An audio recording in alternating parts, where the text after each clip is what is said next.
탈출. 가장 먼저 나타난 징후는 경비 휴머노이드들이 사라진 것이었다. 처음엔 그저 뭔가 사소한 문제가 생겼으려니 생각했지만 그들이 이틀째 모습을 보이지 않자 수용소는 술렁이기 시작했다. 사료의 공급도 중단되었다. 다음 징후는 제한 송전이었다.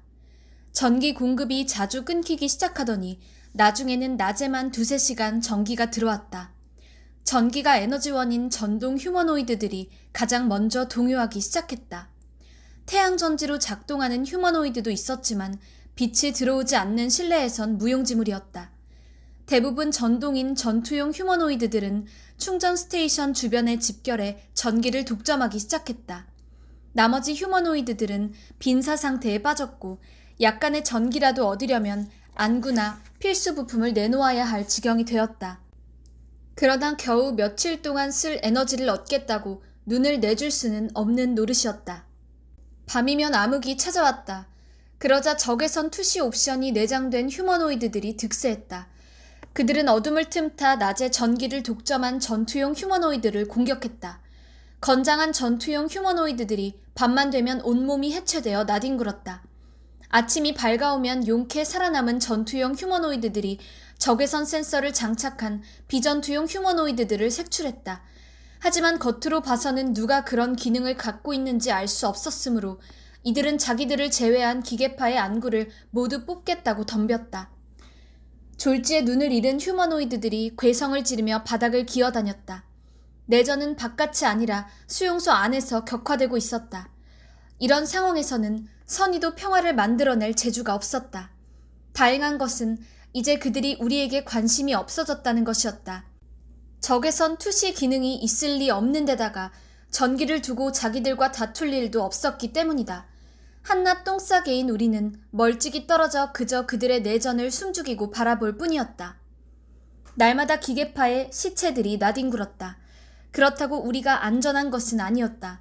점점 배가 심하게 고파왔고 시력을 잃은 눈먼 기계파 휴머노이드들이 다종류 벌레처럼 수용소 바닥을 기어다니다가 난데없이 우리 발목을 으스러지도록 잡곤 했으므로 긴장을 늦추지 않고 그것들을 피해 다녀야 했다.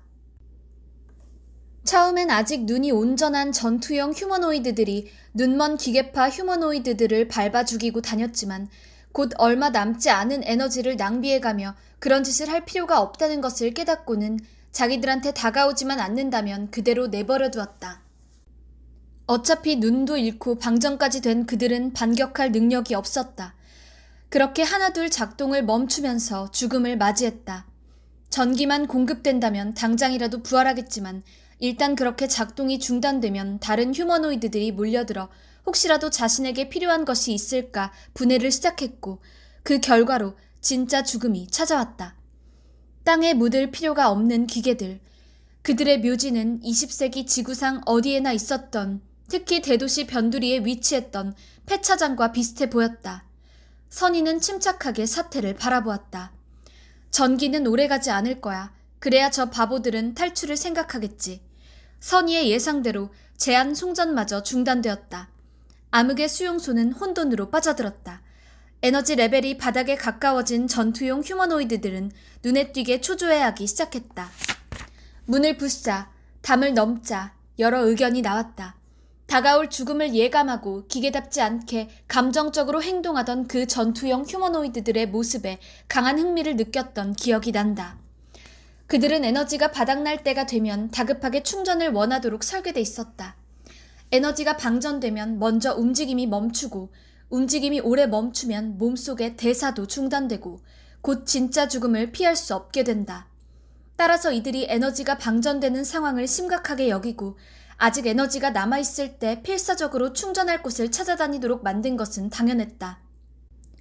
그것은 인간이 심한 굶주림이나 갈증으로 위기감을 느낄 때와 다르지 않은 것 같았다. 시야는 좁아지고 마음은 급해지며 극단적으로 이기적인 행동을 한다. 언젠가 나는 인간 이외의 동물들은 누군가에게 공격을 당하지 않는 이상 담담하게 죽음을 받아들인다는 글을 읽은 적이 있다.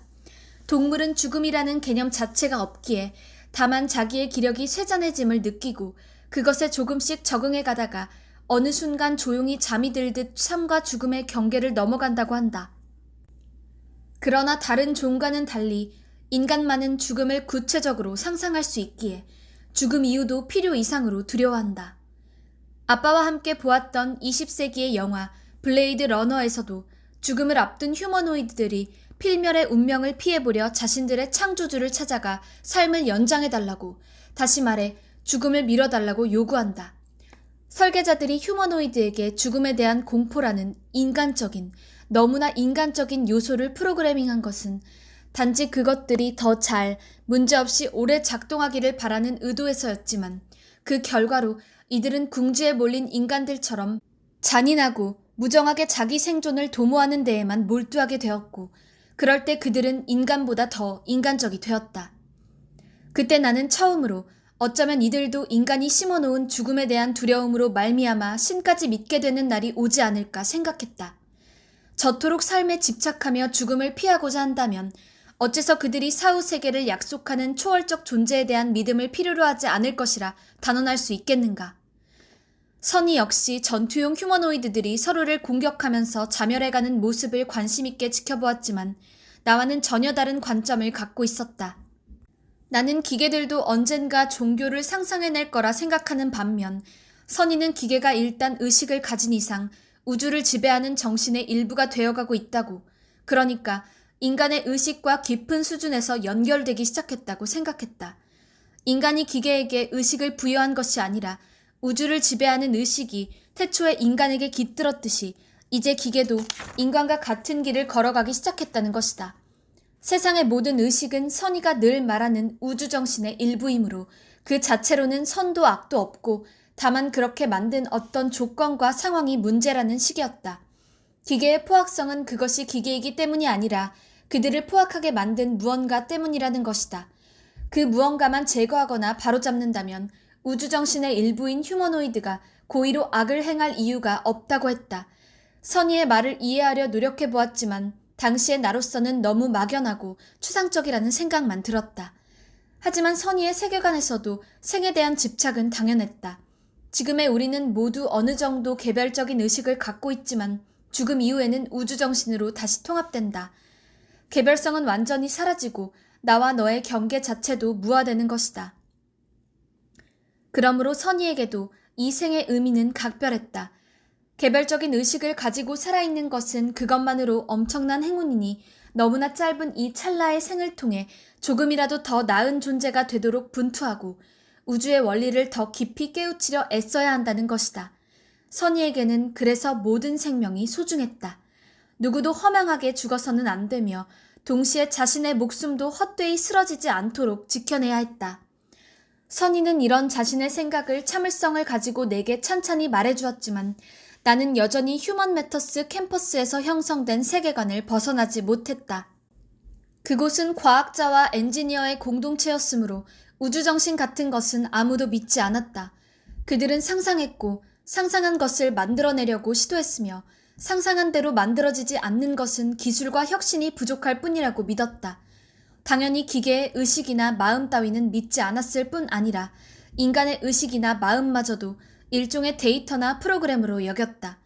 어떤 면에서 그들은 기계를 극단적으로 존중했다.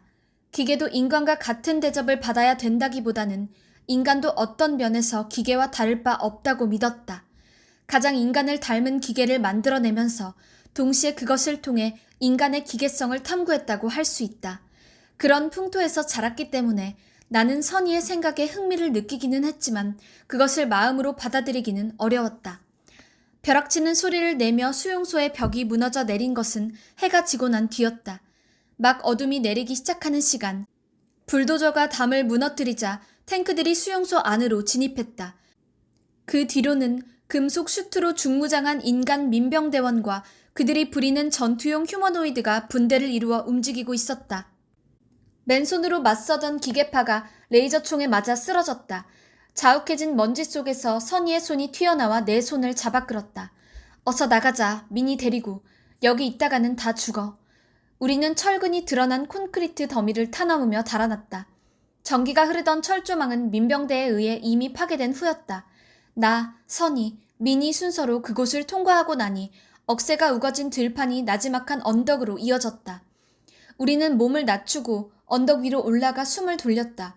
우리 말고도 다수의 휴머노이드가 수용소를 나와 곳곳으로 흩어지고 있었다. 민병대가 탈출자들을 겨냥해 총을 쏘아댔고 그 과정에서 여럿이 희생되었다.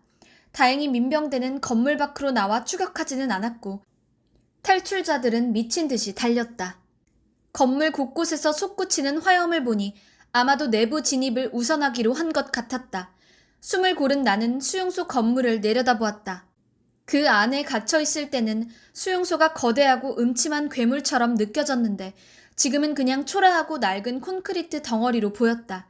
그 안에서 겪은 일들도 그렇게 끔찍하게만은 느껴지지 않았다. 나를 따뜻하게 대해준 이들은 선의와 미니만이 아니었다. 그게 본성인지 아니면 일종의 위기 상황에서 발현된 생존 본능인지는 몰라도 생각보다 많은 이가 알게 모르게 서로를 도왔다.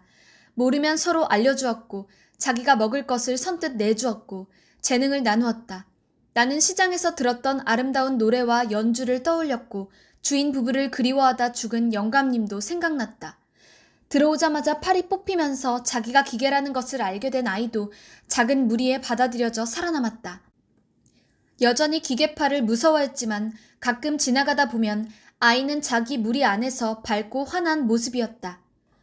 선이는 다 쉬었으면 그만 출발하자고 했다. 미니와 나는 몸을 일으켰다.